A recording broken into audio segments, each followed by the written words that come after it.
Hello all and welcome to Defense of the Patients. Just a reminder, March 18th, Saturday, March 18th, 6 p.m. Eastern to midnight a.m. Eastern. We are doing a Patreon $500 reward. We have hit our $1,000 reward.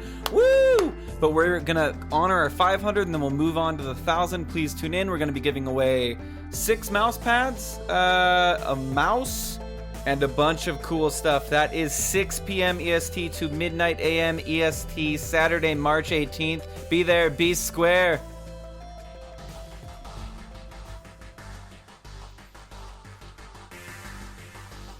Hey everybody, welcome to another .p Counterattack. Yeah. The music is a little different this time. I think we used a different version of Counterattack, but that's alright. It's still intense as shit. Feels like freedom. I'm Cyphus, that's Roland, Hello. And today we're here to bring you another edition of Counterattack where we counterpick the enemy team based solely on statistics. On a because computer. Statistics don't lie. That's, This summer. That's what Nahaz always told us, so we decided to believe him. They lied to him. That's the only thing. Stats lied to him. I'm gonna fix my mic Is that a little low here. blow? Nah, it's fine. So I got the replay pulled up. I got all the heroes involved pulled up. I feel like this light doesn't need to be on. It's just kind of like blaring at me. It's good. Okay.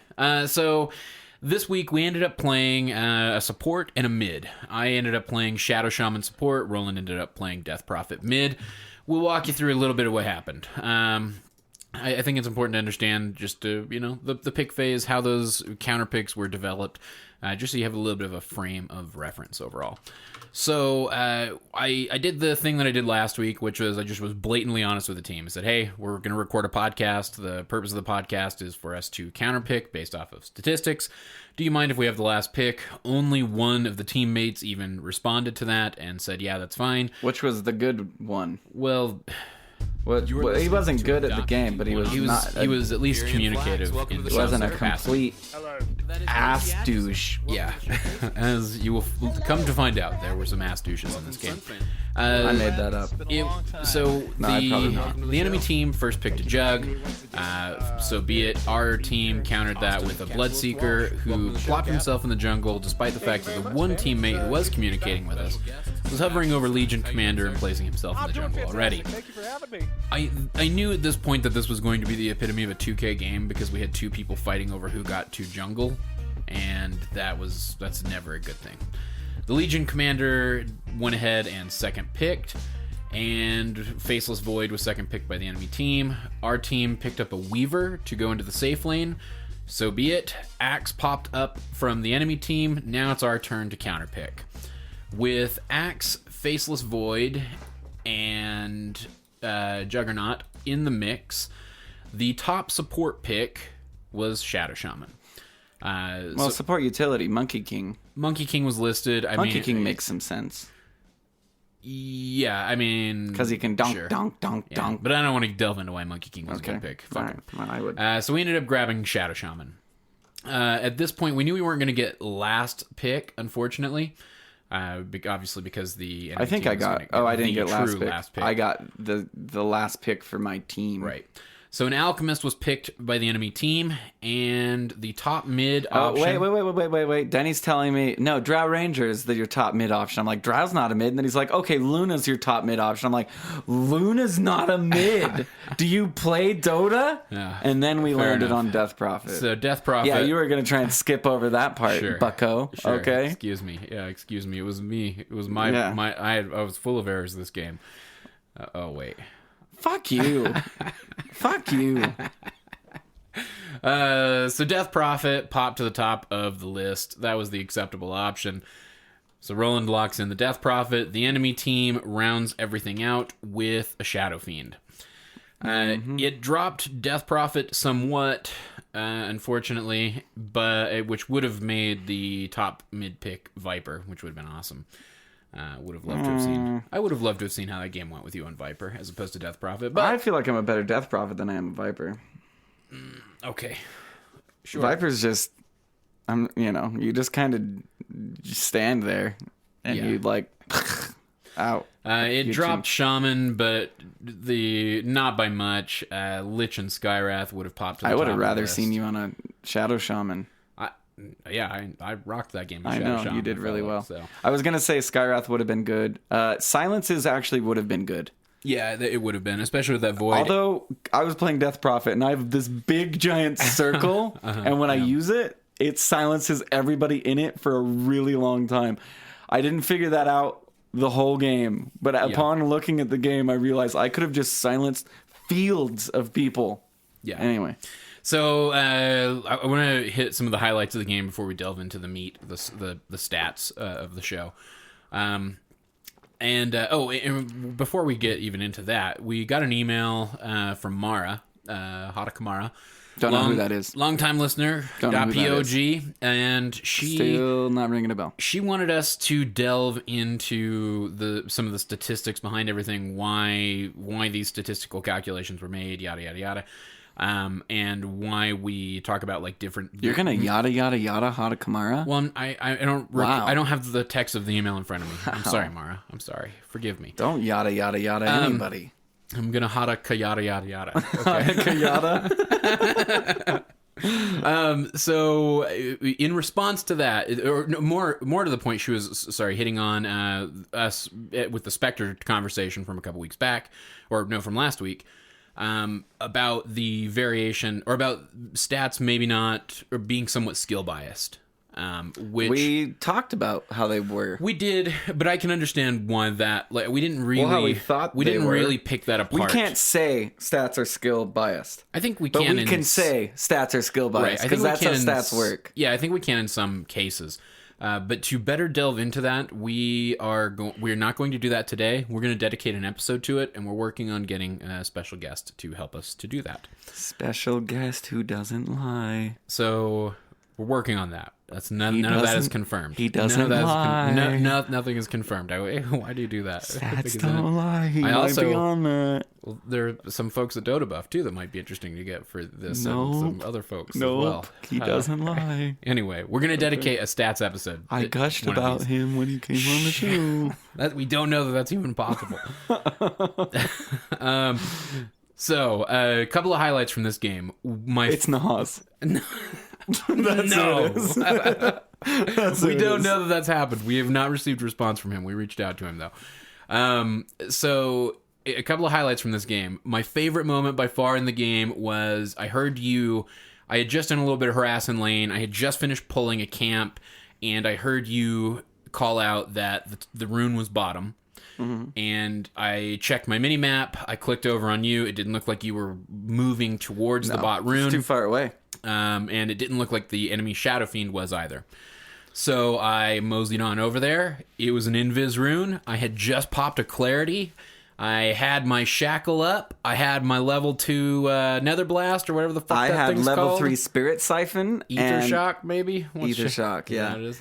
But I had Spirit Siphon level 3. At this point, I was level 5. I distinctly remember, and it was just...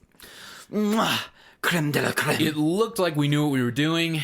That's my favorite part of it. It made us look like a well-rounded team. It made us look like we should have qualified for Kiev. The first, 8 minutes of that game, I wish Proud had been watching, because I think it would have done him proud. I have nothing to prove to Proud. Well, I just want him to see the improvement in the support play, because I gave this Weaver a lane like no other that he was ever gonna fucking get in those 2K pubs.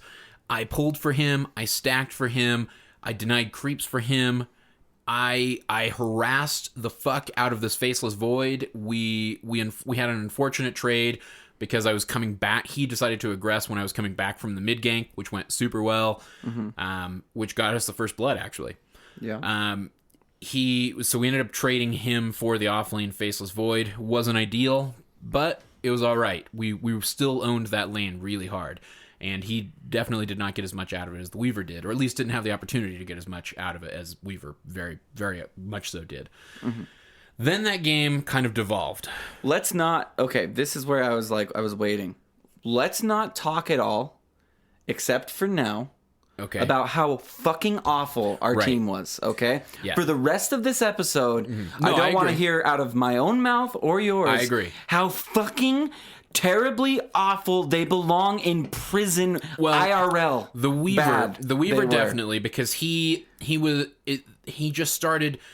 So we pushed that tier 1 tower I'm gonna bottom. give you like 15 seconds. Yeah, so get it all in I'm 15 going to. seconds. So we pushed that tier 1 bottom without my wards being up. I went mid with you for the last little bit of my level 5 XP to get to level 6.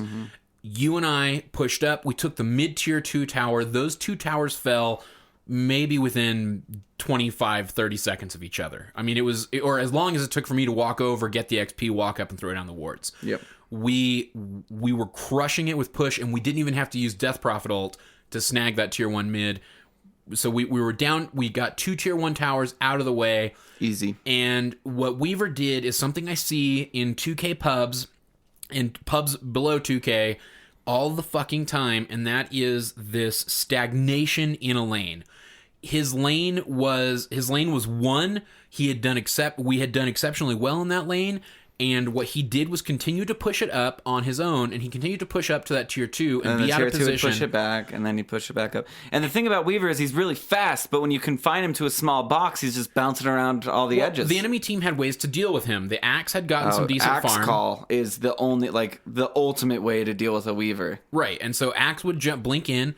Okay, just get it all out. Right, he would blink in, call him, and he'd just kill him. He would just wreck him over and over and over again. Get it all out. Like one more minute. Like I said, 15 seconds because I don't want to talk about the teammates. The Bloodseeker was the worst. I know, but we need to. I want to couch things appropriately. Get the vitriol out is what I mean. You can. The Bloodseeker didn't say a word the entire game, and thank God he didn't, because he was a big piece of shit.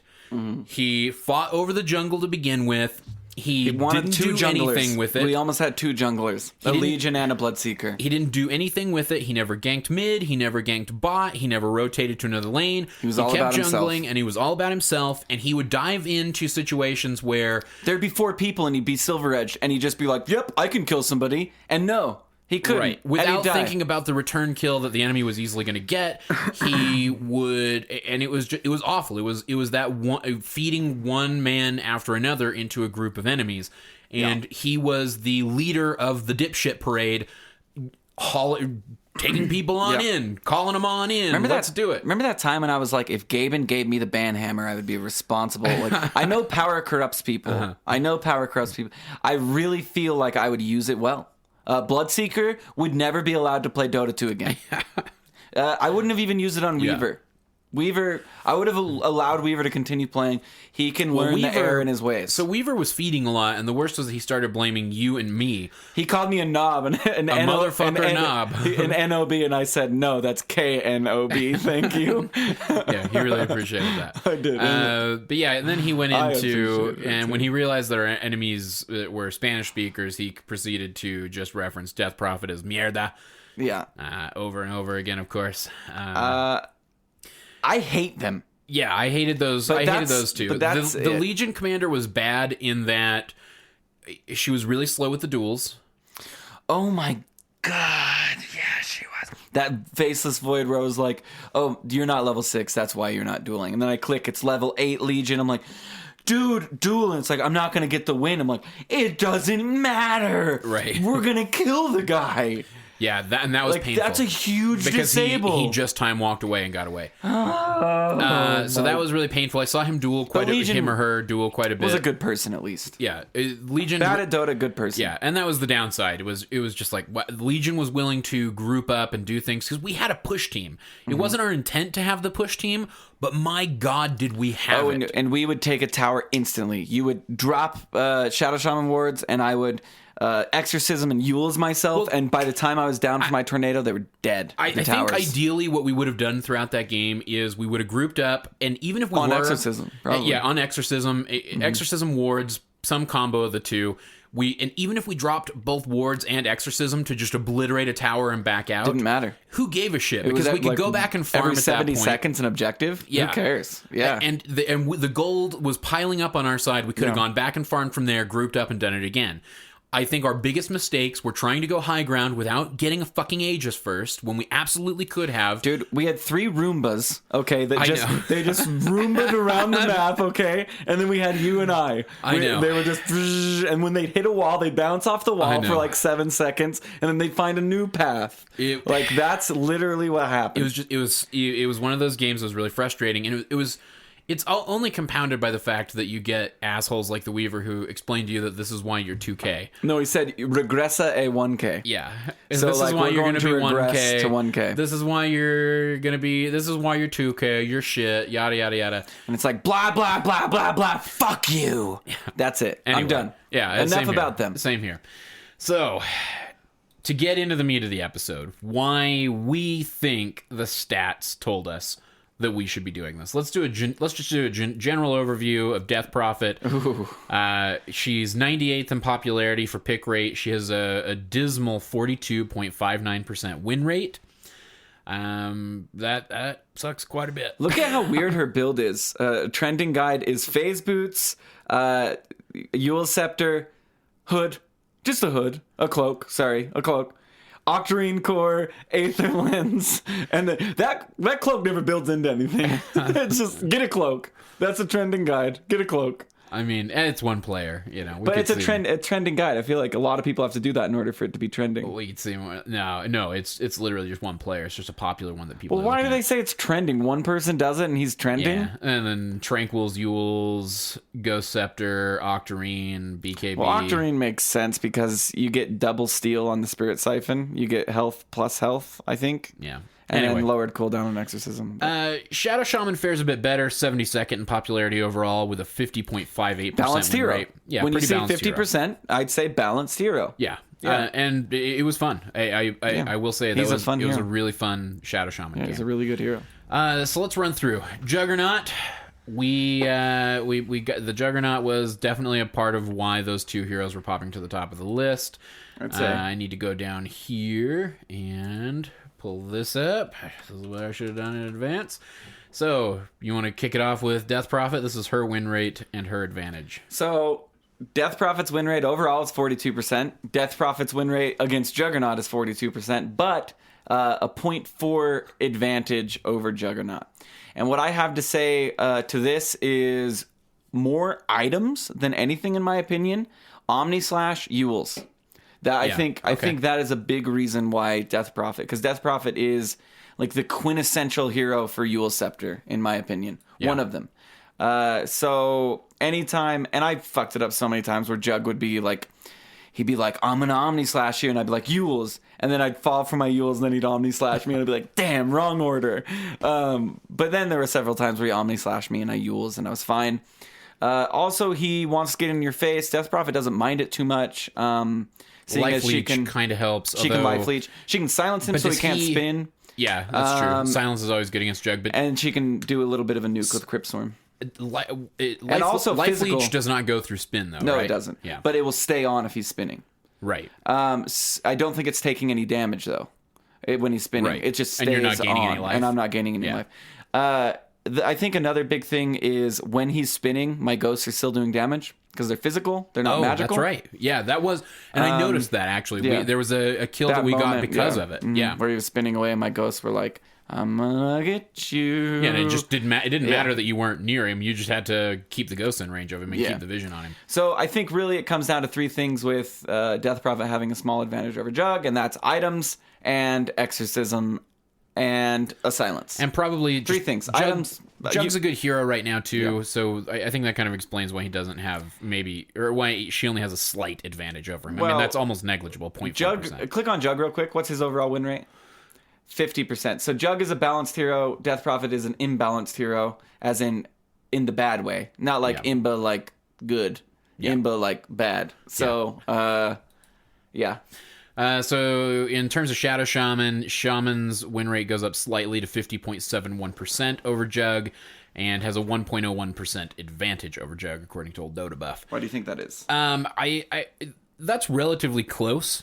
for those two heroes, meaning that they're both they're pretty well 50% balanced, heroes. right? But why does Shadow Shaman have a 1% advantage? I'll go with a combination of things. One, I do think Shaman frequently builds Yules as well, which is nice. Like, I had a Yules that game pretty quick, just because you get a lot of farm on Shaman typically, especially if you're getting those last hits on towers or if you're solo clearing waves at any point.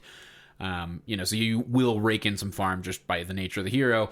And so grabbing up that Yule Scepter is awesome for the speed. It's awesome for the mana regen. It's awesome to set shit up. It's just a good item overall. And in this case, it helps you to avoid physical damage from the old jug.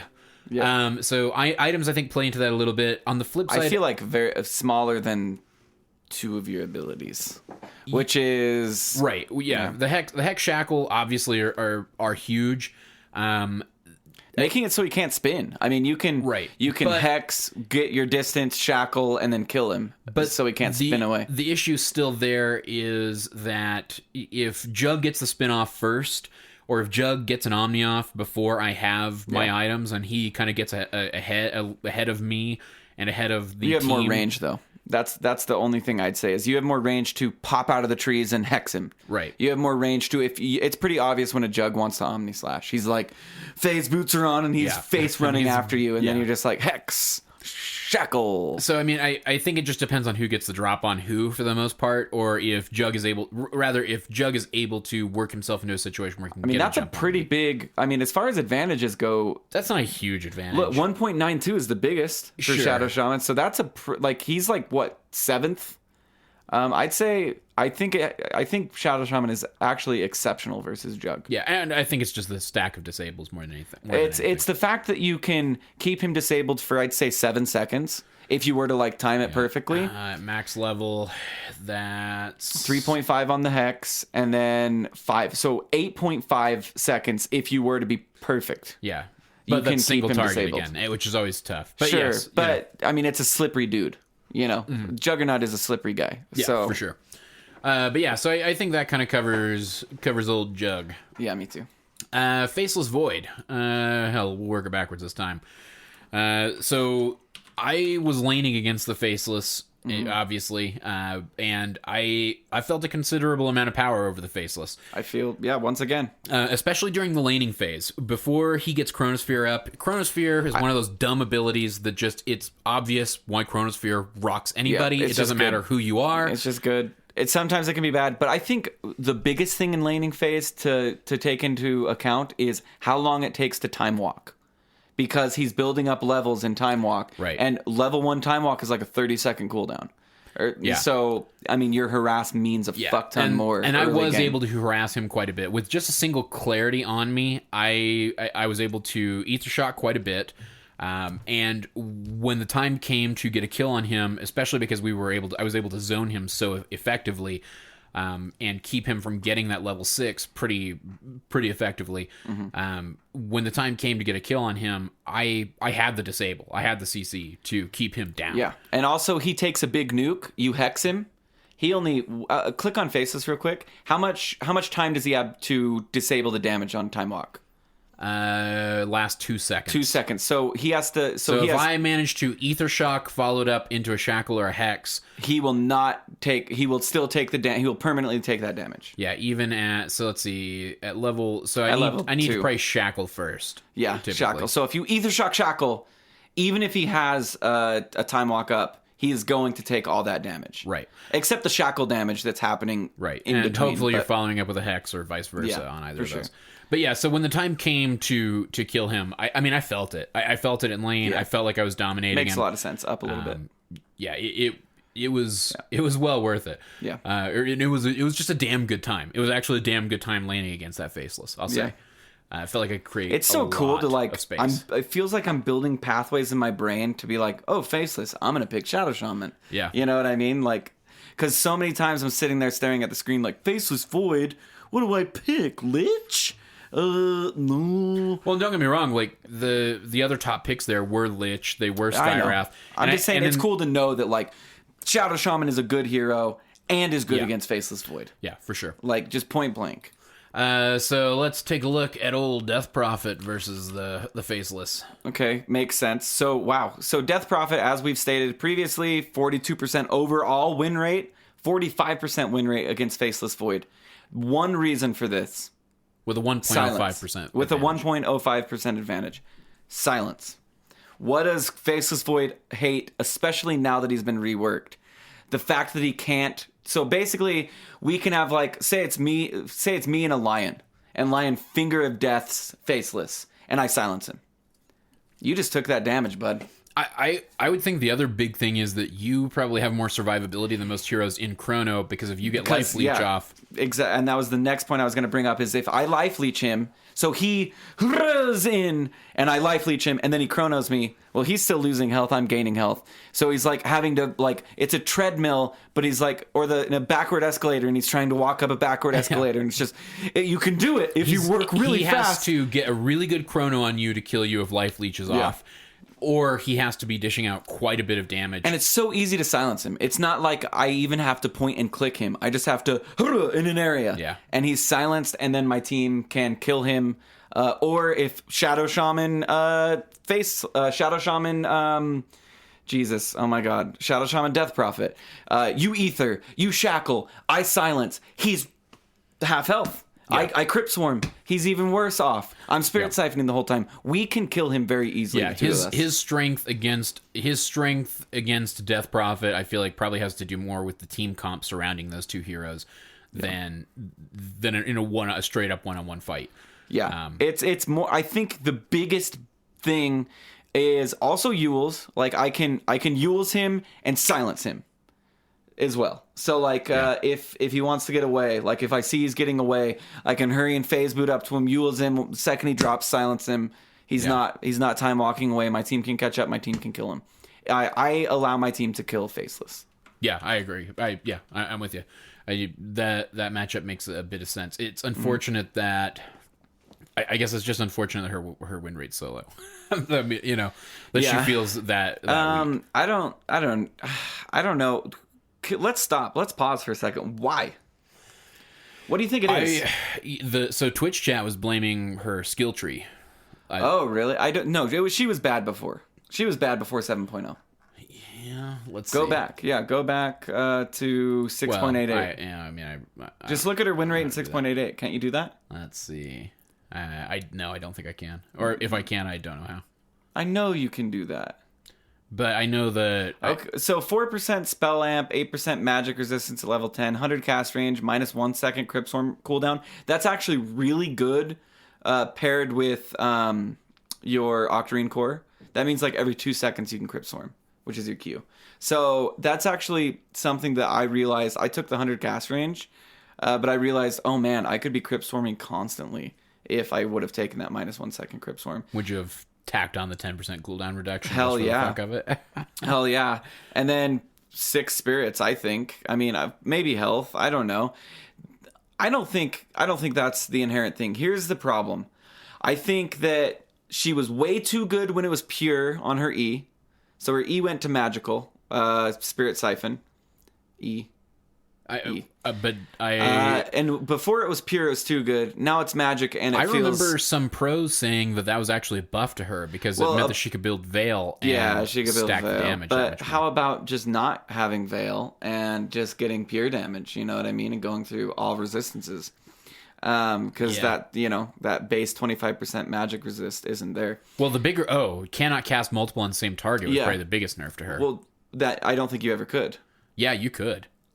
I don't believe you could. I think what you were doing is just restarting the cooldown every time, and you thought you had multiples on them. I don't think you ever could have maybe. 3 on one. Maybe. But so it's cool. It's great if there's 4 people by you, and you can hurry and Spirit Siphon all 4 people. But then again, there's 4 people by you, and that sucks. So, it's, I feel like she needs a rework. I feel like that's she needs to get reworked. She's definitely again. Pretty dismally low. I don't know. Overall. I don't think a Crypt Swarm buff would do much to her win rate. I don't know, honestly. Yeah. I love her though. I think she's when I think of Dota, I think of Death Prophet. Really? Well, I mean, remember when we first started playing? She was everywhere, dude. Yeah, I remember her as a popular mid for sure. Super popular and fun, and is good at farming. Is fast. Is tanky. Is super objective oriented. I think of Dota when I think of her. Like she has a simple skill set, except Spirit Siphon. I can't remember what it was. Oh no, it was Ghost. So she had a passive. She had the Silence. She had Crypt Swarm, and then she had Exorcism before. Yeah. And basically, her passive made her ghosts move faster and have more of them, I think. I don't remember. That's what her passive was. I think old Death Prophet would fare better than new Death Prophet. I don't know. I don't think there was a rework necessary. All right, let's move on to Axe. Okay. And what happened, because so the advantage and the win rate here for Death Prophet are pretty interesting. I'll let you take that. Yeah, this makes a lot of sense. So 1.84% advantage over Axe while playing Death Prophet. But I only have a 39% advantage. So first, A 39% win rate. Or 39% win rate, excuse me. So this goes into Axe is a goddamn good hero. We click on Axe. I bet he has above 50% win rate. Oh man, I'll bet he does too. 54% win rate. So damn near 55. Yeah, so almost 55% win rate. So just because her win rate against Axe is 39%, which is 2% less than her overall, does not mean that she does not have an advantage over Axe. Once again, her advantage is being silence. If Axe can't call, he can't do shit. If Axe can't cull, he can't do shit. If Axe just basically has to walk into you. The silence lasts forever. Also, Spirit Siphon especially hurts Axe. You can kite Axe. Axe also, I feel like... I would say the Spirit Siphon feels like, to me, the Spirit Siphon kite concept, I think makes the most sense to me. And it stops blink. So basically you have the Spirit Siphon on him the whole time, and he's just like, God damn it, I can't blink. God damn it, I can't blink. And then you silence him, and then, God damn it, I did blink, but now I can't call. Right. I can't do anything. And then as far as catching him, Spirit Siphon does slow. Yeah. And then Exorcism is physical damage, which he blocks. He deals well with. Yeah. On the flip side, I almost... What else is there? I almost would think this? that Exorcism would be semi-bad against him because you're proccing more counter helixes in a team fight. I think her strength against him probably comes from carefully using that Exorcism around him. Well, yeah. I also, I really feel like Axe... So I think it comes down to fast fingers. Do we have cast points on this? Can we look at cast points? I think we can. That'd be really cool. What is his cast point on call? 0.4. What is cast point on silence? So all things equal... 0.5. Okay, so if Axe blinks on you and you silence immediately, he'll still get the call off. So basically, it's silencing him before he calls your entire team. Yeah, I think it's about the kite. I really do. I think it's about I think in a one-on-one matchup, if you've got life leech and it's magical, so I don't know. And blade mail doesn't really matter too much. I feel like there's something we're missing here. And I can't quite... I think it's your kite ability. You're a fast I guess I hero. am just super fast. Yeah, and I think it's a kite ability. I really do. The second after after the call duration is done, say he does call me, I Yules. Mm-hmm. I Yules, and then I phase away. And unless he's got me within reach to call me, I'm probably okay. Yeah, and life leech will probably guarantee that you're not. And also, if he gets me low when Exorcism is over, I guess all the ghosts come back and heal me back up. I don't know. I feel like there's some missing pieces there, but whatever. Let us know, dear listeners. Yeah, indeed. So, in regards to Axe with Shadow Shaman, the advantage is a measly 0.13% for Shaman over Axe. But his win rate drops to 45.96%. And I would say it's probably... Axe is good, Shadow Shaman is balanced. Right. Axe is too good, Shadow Shaman is balanced. I definitely... So here's part of the issue. My CC, with the except... Hex is great against him. I didn't know what CC meant for the longest time, by the way. Crowd control? And even then, even after crowd control, I was like, okay, so that means you can kill creeps. Is what I thought crowd control meant. Oh. More specifically, can we just explain? Basically it's just disable. Yeah, any kind of disable. A stun. I think CC actually in its origins, Like an AoE stun? Yeah, probably had more to do with AoE. Like Stormhammer would be a but good I think CC. it's come to kind of mean all forms of Yeah, stun. like Jakiro has great CC with Ice Path. Right. Yeah, that type thing. Okay. I was confused about it for a long time. And like professors say in your classes, if you're confused about something, maybe the rest of the Somebody else classes might be too. Yeah. So Hex is great against him. Ether Shock is great for harass. I thought I was going to be going against the Axe initially in the off lane. I thought we were, honestly, up until that last pick, Shadow Fiend from them, which really gave their team basically 5 cores who all had to figure out where the fuck they were going. I thought it was going to be Axe in the off lane. I thought we were going to see a safe lane Faceless. I thought you were going to see an Alchemist mid. That's what I thought we were going to see. But he ended up going into the jungle, which might have been the worst thing possible for us because it meant that he got that blink pretty much uninterrupted. I was the only support, so we didn't have anybody going in to harass him to stop his farm or do anything like that. Ether, great against him, sure. I mean, Ether's just a good all-around damage spell. Hex, great against him, but Shackle, not so much. Shackle is me doing continuous damage to just proc more counter helix, which isn't bad for me. It's kind of like a tall guy with a short guy, and you have your hand on his head, and you're like, your counter helix isn't hitting me, but I'm holding you back, type thing, and you're trying to punch you. Right, but that's great for me, but that's not great for you. That's not great for you're constantly my procking. Legion commander who needs to get up there and hit him. How constantly is it procking damage, Shackle? Let's see. Cannot move or attack while dealing damage over time. Can you alt? Does alt work here? No. If you press alt and hover over? But I mean, you can kind of do the math. 360 over 5, so... Yeah, 360 over 5, so roughly 60 damage a second, 65 damage a second. Well, it's just... I mean, how often is he taking damage is basically... But it's magical damage, but that still will proc it? Here, let's click on the ability and see if it provides us some more... Will magical damage proc counter helix? I don't think it does. That's a good question. I think it's physical. I think physical damage is what procs helix. Let's see. Counter helix. When attacked, Axe performs a counter helix attack, dealing pure damage. Click on it. Let's get to the bottom of this. Counter helix triggers when the attack hits. Oh, so maybe not. I think it is a right click. I think it has to be like a physical attack. Huh, okay. So like I think like Slardar's Crush could because Slardar's Crush is physical. Right. Could, proc a helix, but I don't think damage. I don't think magic damage. Like, have you ever like played Skywrath and just seen him spinning around as you're like throwing spells at him? Probably. I can picture that in my mind. But that doesn't happen. Do Shackles proc counter helix? How does Axe's counter helix proc function? Let's get into this. Let's see. Counter helix checks for triggering whenever an attack against Axe begins. Not when Axe is actually damaged by said attack. That's fixed. Yeah. Attacks from mechanical units cannot trigger counter helix. This includes Tower Siege Creep, Plagues Wards, Serpent Wards, the Death Wards, and some other does not. Okay, I feel like we're in 2013 right now, dude. I know. Let's go ahead and find something a little. Axe changelogs. Oh man, we're Here going on the down wiki. a deep rabbit I want to hole. know, and I think the listeners should know I too. want to know too. Dude, you're going back in patches. I know. Here we go. Hold on. We're here. We're good. Yeah. Wow, his name's Mogul Khan. Mogul Khan. The things we've learned today. Can only proc when an enemy unit lands an attack on Axe, regardless of distance. Means it cannot proc on missed attacks.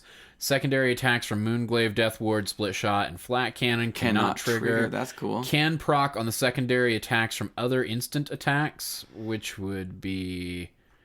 Legion Commander Moment of Courage. Of course, and another instant attack is Echo Saber. Gemini. And Serpent Wards if they Split Shot. Oh, okay. Despite the damage is applied instantly, uses the pseudo random, does not use a regular cooldown. Yeah, I think you're right. I don't know. I don't feel like I'm definitively right. I don't know. But we are probably not going to get to the bottom of it this particular podcast. God, you'd have to call a Dota dev to figure out the answer to that question. Ice Frog, please call into the show and answer this question. God, I'd take anybody. Next Tuesday Q&A. Ice Frog doesn't exist, dude. So I guess with that in mind, then I guess I overall, then that's a great.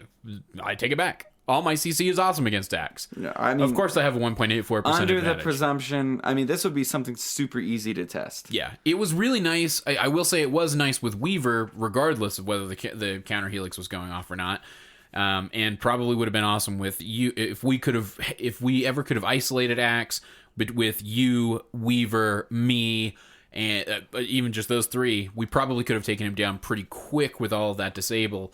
Yeah. Where he would have just been standing still and nobody had to be near him taking those counter helix attacks. Definitely. All right, so that's that. Fuck it, we're taking care of Axe. We're taking him off the list. Now the Alchemist, which probably warrants a. Oh, sorry, that was a 1.84% advantage for you, a 0.1% for me. Yeah. I had a big advantage. And that's why I was like, why do I have such a big advantage? I think it's just speed. I think you're right. So against Alchemist, old Shadow Shaman actually sees his win rate go up to 52.87%, but has a negative advantage over him, a disadvantage. Well, click on Alchemist and look at his 0.74%.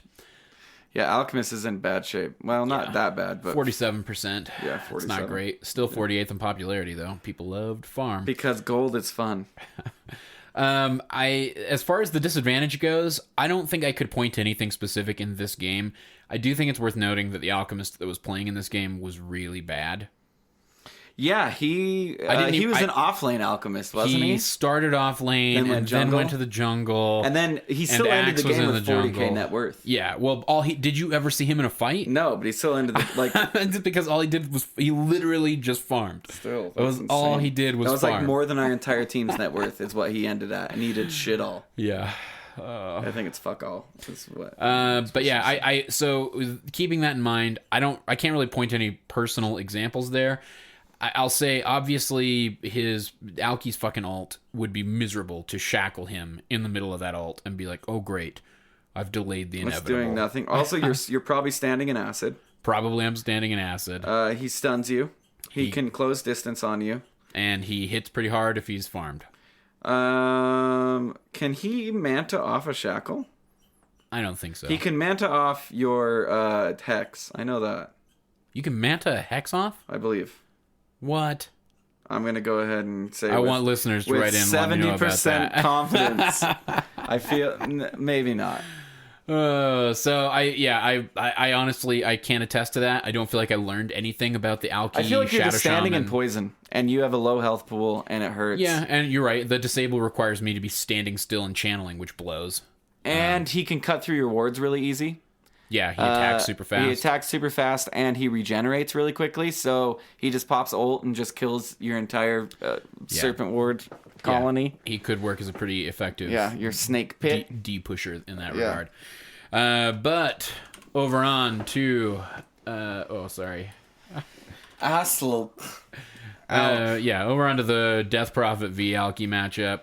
Okay, so 0.5% advantage, 46% win rate. So my win rate goes up by 4% when playing against Alchemist. This, I feel like similar reasons. I can kite him really well. I'm faster than he is. I can life leech him. I can silence him in case so he's getting low and he's about to ult. Silence. No, you can't ult. So many heroes hate to be silenced. Obviously, because most heroes, if not all, have spells. So I really think it has to do with... here's one thing. Alchemist is channeling his stun. 2, 5, 4.5, sure. 4. Silence. Oh, gonna stun yourself, buddy. Yeah. And you can't even turn your ult on. And now I'm going to Spirit Siphon and Crypt Swarm, and my team's gonna rush you and kill you. I think it has to do with silence and move speed. Once again. Yeah, with Death Prophet against Alchemist. I can totally see that. Yeah. I don't feel like it goes any deeper than that. Also, he hates physical damage. He has low armor. Exorcism's physical damage. So, yeah. Okay. Yeah. I would say that's another reason. So let's get Shadow Fiend out of the way. Now, Shadow Fiend he's worth mentioning just because obviously he was in the game, but he did not factor into our picks. No, obviously. He didn't factor into our picks, but this is interesting, and this makes total fablubbin sense. I am a negative 2.14% advantage as Death Prophet against him, and my win rate is 40%. Shadow Fiend, what do? I silence him. He right clicks like a motherfucker, so that doesn't really matter. I Spirit Siphon him, and he does too much damage and kills me anyway. And you're already squishy, so that negative armor aura really hurts. I'm way squishy. Also, let's go into Shadow Fiend's itemization. He builds a lot of the time, although it's not trending, Shadow Blade. He builds, or used to build, Yule Scepter. So he Shadow Blade and then Requiem of Souls, I'm dead. There's nothing I can do to fix that. He Silver Edges gets me, I'm dead. Basically, he can get on top of me really easily, and then he has range to kill me. I don't have enough magic damage to blow him up. I'm doing physical damage. He builds Butterfly. So basically, he can evade ghosts, which blows for me. Yeah. Oh, yeah.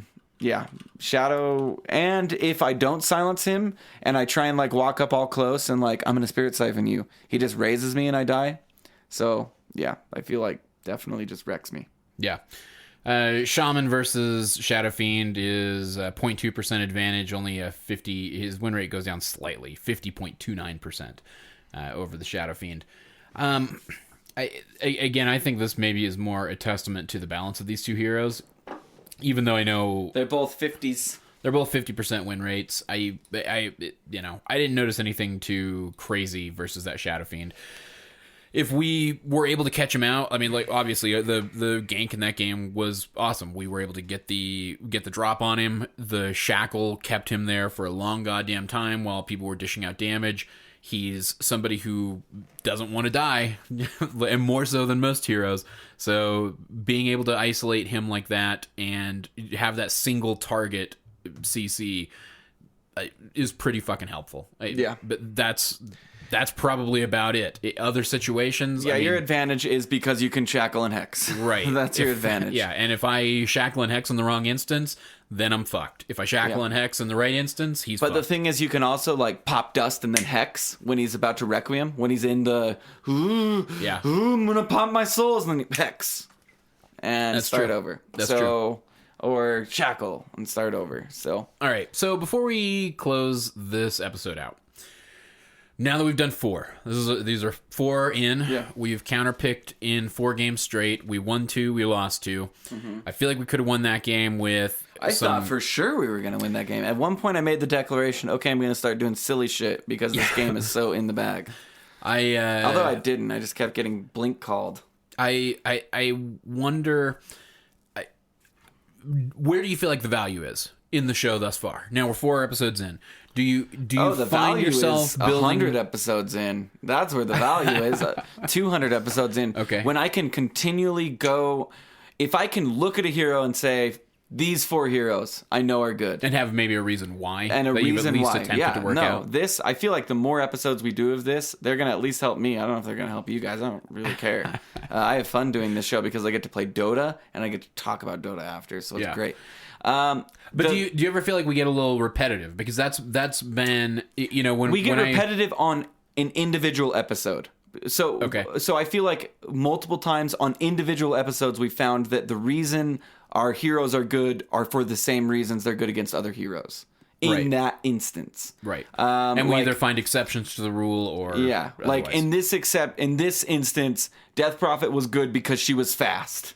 You know what I mean? Yeah, she was fast quite a bit. Fast popped up quite a bit. Yeah. Her ability to kite effectively. So in the Bristleback episode, Bristleback was good because everybody wanted to jump on me, and it's not good to jump on Bristleback. So like we find these common themes in individual episodes, and odds are that common theme is probably why they're popping to the top of the counterpick list. Exactly. Or at least that's our hope. That's our hypothesis with this with this show. And I honestly think it's just going to take a lot of episodes to really like start training the brain to see Void and be like, so Shaman. Here's what I wanna propose before we get together to do the next one. Okay. And I propose this to the listeners as well. Okay. Let's think about the most effective way that we could segment this particular show.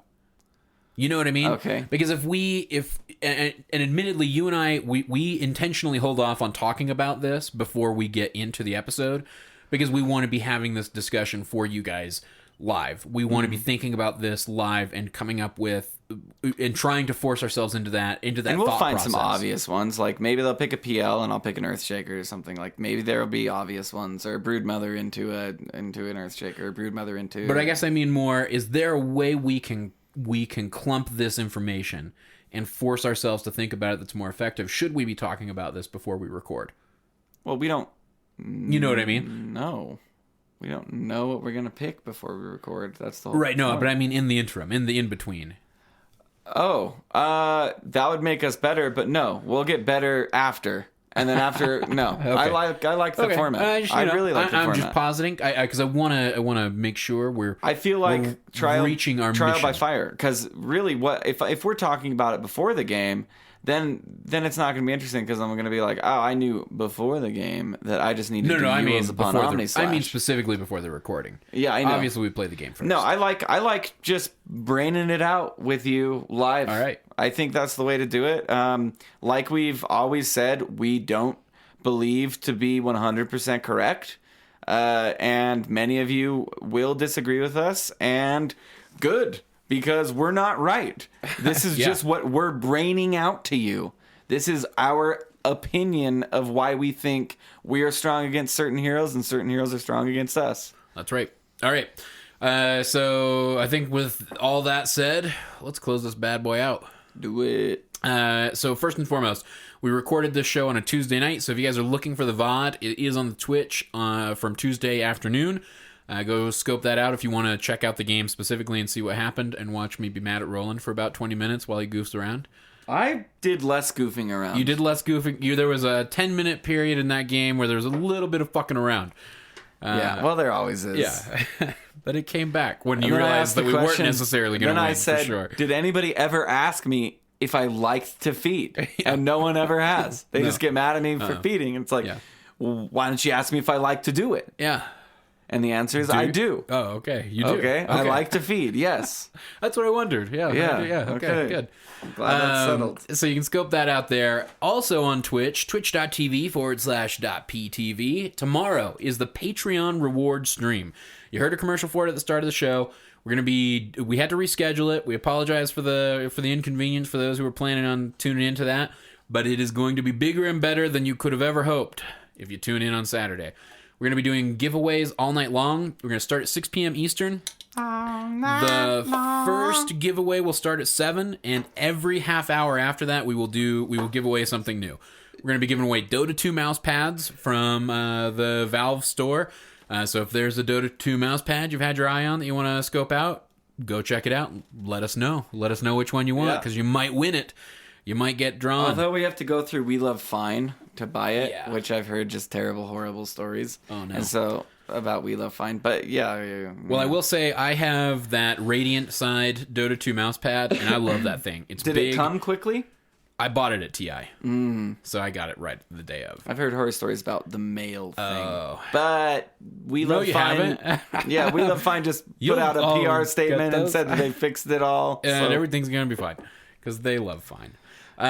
So yeah, we're going to be giving away those Dota 2 mouse pads. On top of that, we're going to be giving away 5.p t-shirts. And then we're going to round the whole night off at midnight with a really big giveaway that's going to be the Steel Series Rival Dota 2 mouse. Yep. This is like a $70 mouse, $75 mouse. It's beautiful. It's got a Dota 2 logo on it. It's got 4 mouse buttons. It looks grand. And I will go ahead and say anybody that cites this episode in specific, which would be the episode that comes out on what day would this come out? It'll be Friday the 17th. Friday the 17th. So if you say and you go ahead and donate to Patreon, and you say Friday the 17th, and you donate $21.50, you will also get a mouse pad of your choosing. No, we can't do that. Yes, we can. What are you talking about? Well, you can't. No. Because you have to donate that's not how that works. $21.50. Nope, that's not how that works. I just said it. Make you edit that out. Why can't I do that? Because it'll cost. Actually, it can't be. It really can't be done. Okay. I'm not going to edit it out, though. It can't be done. All right, it can't be done. No. If you donate $7.22, you see, these are the things that should happen. Oh my god. Damn it, Denny. All right. I'm saying you can't. Just donate. There's so many Here's what you can do. If you want to win one of the prizes, not that prize. You're boring. I'm taking it back right now because we will never be able. $21.50 is literally like $7 or $8 less than the cost of the mouse pad. First and foremost, so that's a money losing deal for us, which we can't allow because we're not that company yet. To believe in us is all. I hope nobody was paused the podcast to go donate because you sure as fuck aren't gonna get it. Oh my god. And so one, there's that. Two, we can't guarantee, like, we have to, people's cards have to get charged first. Like when somebody donates, they don't necessarily even have to hang around for the donation. We could just be out $30 every mouse pad that came in. But they'd all have beautiful mouse pads. Yeah, and we would be out like, I don't know, $500 potentially if a bunch of people come and do it. Oh my god. Yeah. Danny, ruiner of fun. Okay. But here's what you can do. In order to get those drawings, to get into those giveaways, here's what you got to do. Donate anything to Patreon. If you donate to Patreon, your name goes on the list. If you donate before the Saturday stream, you are on the list of people that we'll draw names from, be entered into the raffle, and we'll do one of those giveaways every half hour starting at 7 p.m. Eastern. So that's that. Now, find us at defenseofthepatients.com. Follow us on Twitter at @P_show. Tweet at @P_Roland about how dumb he is with mouse pads. I just think that everyone should have a Dota mouse pad. I completely agree. And for $30, you guys can go to We Love Fun and buy it yourself. Or hope that you win one on Saturday night. You can also email us at defenseofthepatients@gmail.com. Send your email questions for the Tuesday Q&A because we need more of those. We've been a little behind, but we're burning through them, ready for more of those questions. Somebody emailed a question for me about the sports psychology and esports thing. No, they didn't. I will try. They messaged me on Skype. There was an email about it in the email account as well. Oh. I will try to write a response to that or figure out a good time or a good show for that. And not this show, but we'll address that topic. That's an interesting topic for sure. All right. That what? And then patreon.com/defense of the patients is where you can go to donate things. Not $21.50 and get a mouse pad. That will not happen. I cannot stress that. I'll send nudes. Enough. Nude Rollins. Can I do that? Yeah, I mean, is that legal? I don't know. Probably not. Okay. How about we tease it and then maybe you work something out on the back end? You know? Right. Okay. Until next time, this is Cyphus for Roland saying good luck and Godspeed.